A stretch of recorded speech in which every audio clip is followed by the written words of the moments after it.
Pak ditë pas ndarjes nga jeta të aktorit të njohur shqiptar Fethi Makashi, kantautori Redon Makashi ka ndarë një rrëfim të ndjer i prekur emocionalisht. Artisti foli për humbjen e tatit dhe për pengun që sipas tij e shoqëroi deri në fund.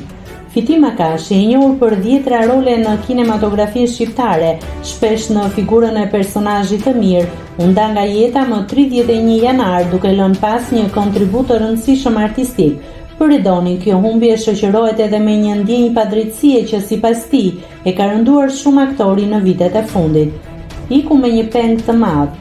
U shpreh këngëtari mes emocionesh. Ai tregoi se i ati nuk arriti të merrte vlerësimin institucional që mendonte se e meritonte për kontributin e tij në art.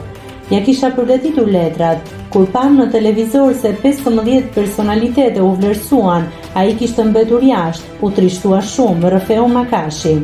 Sipas tij, vendimi për të mos përfshirë aktorin në listën e të vlerësuarve lidhej me një firmë të vetme nga një figurë lart, detaj që ai e ndau për herë të parë publikisht gjatë intervistës. Përtej dhimbjes, Redon Makashi kujtoi edhe momente të bukura me tatin, duke rikthyer një episod nga vitet 70 në kinema Nagimi, kur shfaqej filmi Prita. Ai përshkroi emocionet e asaj kohe dhe ndikimin që arti dhe figura e tatit kishin në formimin e tij personal dhe artistik.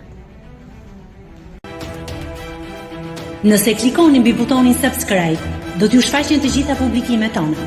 Ju ftoj t'i bëni subscribe kanalit, të pëlqeni videot dhe të lini komentin tuaj.